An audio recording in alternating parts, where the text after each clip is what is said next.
Alright, well, finally got a chance to watch Shang-Chi and the Legend of the Ten Rings. It's now on Disney Plus for free. My son and I watched it today, so here's what I thought of it.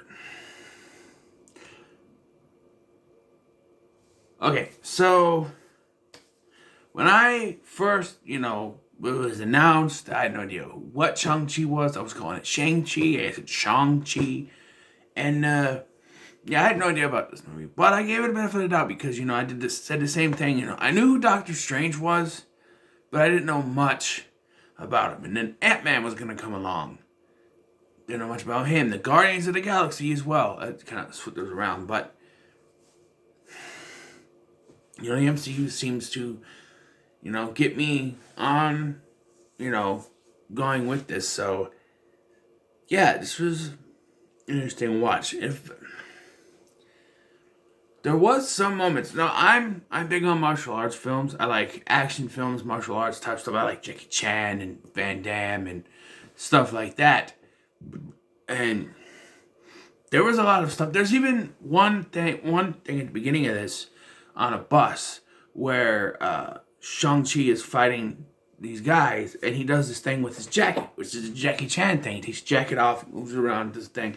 I'm like, oh, that's very Jackie Chan. That's really cool. And then there's this scene later with this scaffolding when they're in China, and it's all really good. Yes, it's on a green screen, so it's not really up there, but safety first, I guess. Excuse me. And I really liked that. Also, a bit of advice, and it was something that happened by coincidence. While we were watching this, my mom was doing laundry downstairs in the basement, and she'll turn on the Alexa to play music. And she told it to play, it was a radio station or something, and the radio station just so happened to start playing Purple Rain. And it was during this scaffolding fight sequence. So I muted the TV. Let me tell you something. The scaffolding fighting sequence paired with Purple Rain by Prince, do it. You have to watch this. It works so well.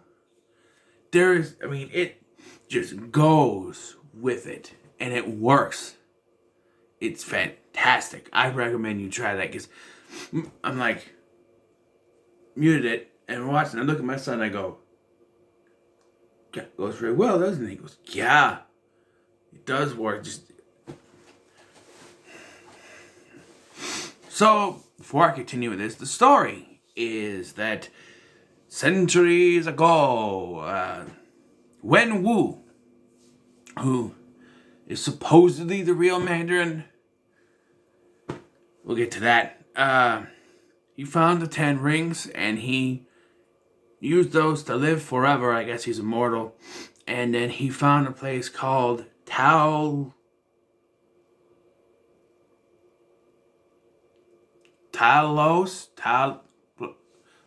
something like that. And where he found a woman.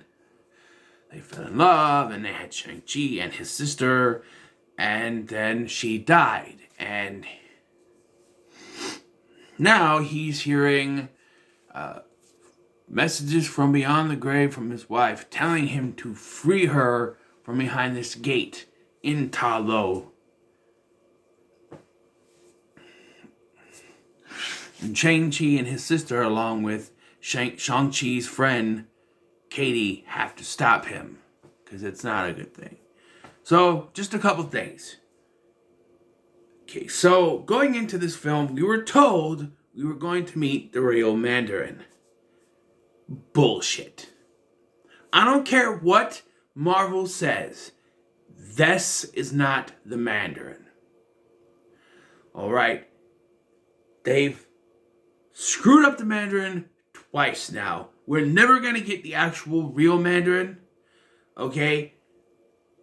I have to come to terms with that because they've screwed him up twice. First we got Trevor Slattery, who's in this film, by the way, and I wasn't ready to see. I'm like, what? No, him. He's there, and he's not just that little cameo. He's with them in the second half of the film, and I'm like, what? Why? He has this little headless creature called Morris. He named it Morris. That takes them to where they gotta go. And no, the dad explains, and they want you to believe this guy is the real Mandarin, but not in my eyes, and not by the basis of the comic book. Of all the aliens that we have seen, everything aliens, magic that we've seen in the MCU, why can't he be an alien from space like he's supposed to? Or an alien entity, as it was. And furthermore, the 10 rings, they don't even do it right. The 10 rings go on your fingers, not your arms. But I guess it doesn't look cool when they're on your fingers. And you gotta be able to see them, so they put them on his arm. Which it does look cool. But, because he explains when he's talking that, that Mandarin is not even the name that he takes. He's like, they, Americans, this terrorist group had someone impersonate me, and they gave him a stupid name, Mandarin. They named him after an orange. It's also a Chinese dialect, you asshole. You're Chinese. Mandarin is also a dialect of Chinese. You're making fun of your own language.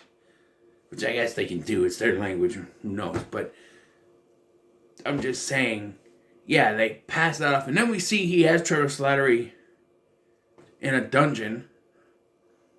And then she takes them to this world. And at the beginning of this, we have like a little fight between the dad, Wenwu. I'm calling him Wenwu. He's not Mandarin. Wenwu and the mom. And they have a little fight. And it's very Crouching Tiger, Hidden Dragon. Michelle Yeoh is even in this film. So yeah, it's very... There's like leaves going around. Like, what is this? Crouching Tiger, Hidden Dragon? And then like later when Michelle Yeoh shows up, she's her sister, I guess. And as much as... And it's really weird that they have to like dishonor the Mandarin, because like not do the Mandarin right, because there's a fantastical world within it that they could have. I don't know. I've got to come to terms that we're never gonna get the actual real Mandarin, and that sucks. But I'm gonna have to deal with it, right? But yeah, the comedy in this film is hit and miss. There's some funny things. I don't think we needed Trevor Slattery to be in more than 5 minutes of the film, to be honest. Like, when he said, Mars can take you there. I'm like, okay, take the thing and let's go up there. And all of a sudden, he's coming with them. And I'm like, wait, what? Why is he... What use is he to this? And then later, I really got pissed because I thought he was dead. And it played with my emotions. I'm like, oh, he died. And he's like, shh, quiet. I'm just playing a part. I'm like,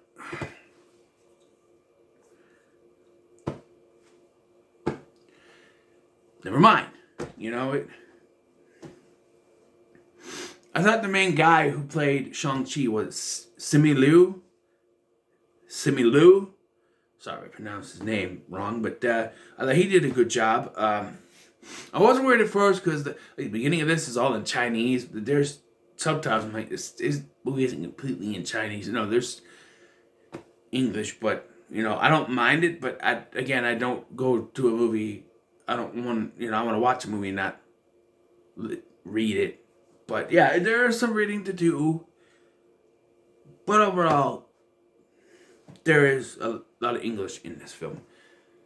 Okay, so there's a scene in the middle of this film. Maybe not middle, but part of this film where they go to China and they go to meet his sister. And it's at this fight club thing. And in this fight club, we have the Abomination and Wong. And they're fighting together. Fighting against each other there in the thing. Yeah, Abomination looks comic accurate now.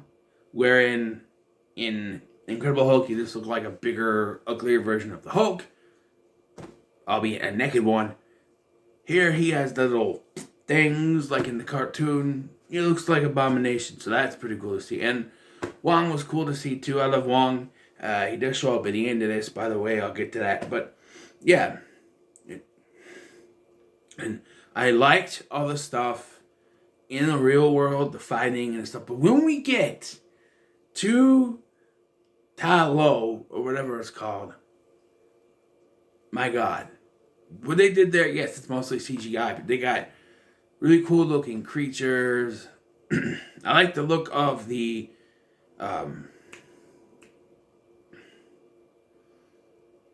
what's it called? The big dragon. Not Fin Fang Foom, but it's a new dragon. I forgot what it's called, but it looks good. And then when you find out that they were telling the truth, because they tried to tell their dad it's not really them, but he keeps hearing the voices and he keeps calling to it. And yeah, there's these little creatures come out and they're stealing people's souls to make the bigger creature stronger. And this bigger creature, and there's a moment where you think that they're gonna lose because Katie takes way too freaking long to shoot the arrow. It's like the guy that trained her. So there's a training montage in this a little bit too, which because they're Chinese, I started singing I'll Make a Man Out of You from Mulan. They were doing kung fu and shooting arrows. What was I supposed to do? But like this old dude is like, you have to shoot in the neck, and then he gets killed, and then all of a sudden it keeps going to the neck, and I'm like, shoot the neck. What is she waiting for? And it's staying the whole time. It's sucking the soul out of this great defender, whatever it's called. And at the very last second, then it comes in. I'm like, why did she have to take so long? I know it's building tension, but it's stupid. Like, think of this. It's building tension for the viewers, but all I can see is they're going, just waiting to shoot it. Just like, no. She knows she has to do it. Just do it. It takes too long. Building tension. I know. And yeah, and I liked everything in this little world. There's nothing I really hated about this movie. And I didn't go in wanting to do that either. I really wanted to like it. And I did like this movie. So yeah, the movie ends. Creature is defeated. The dad dies. Wenwu, he dies.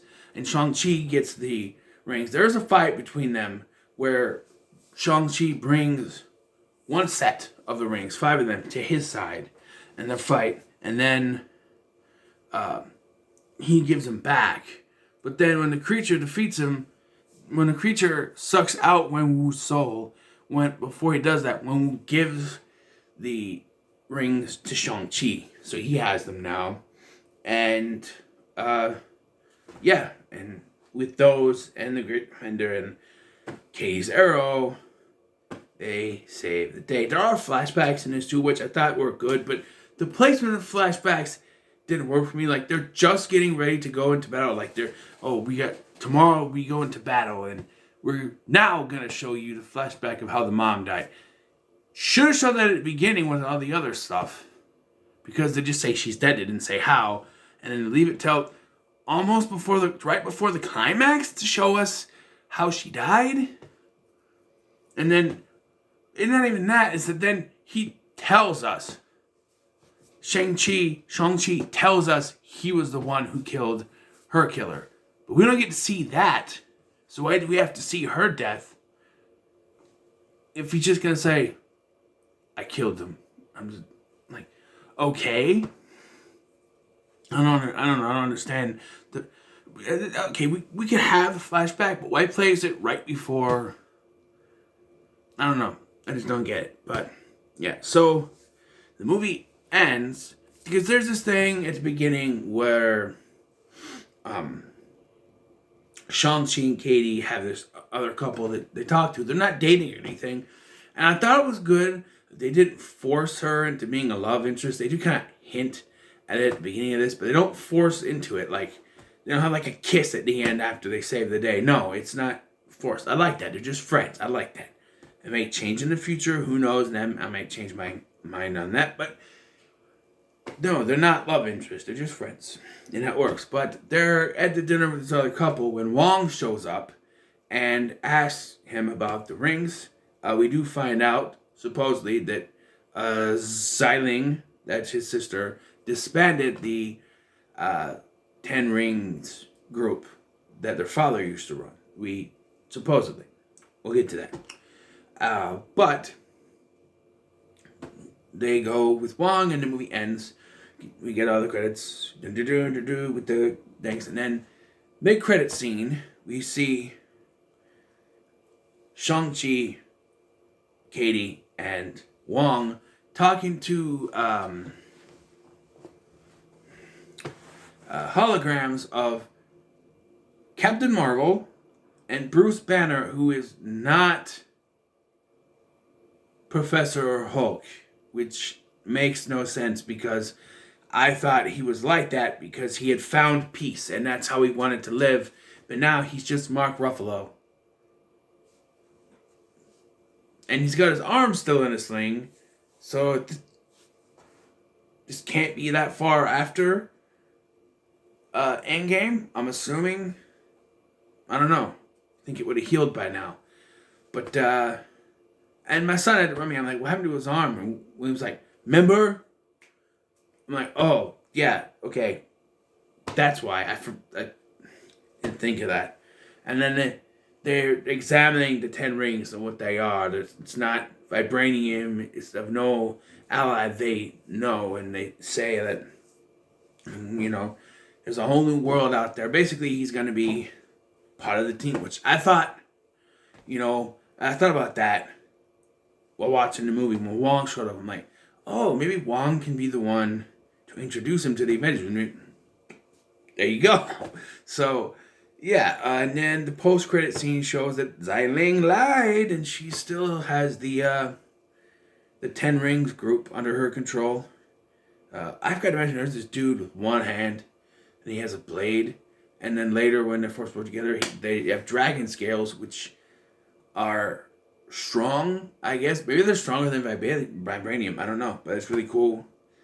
Yeah, I actually really like this movie. Way more than I thought I was going to. I had no expectations with this. I didn't know what it was. I cared, but I didn't know. But all things considered, I have to say that Shang-Chi is pretty good.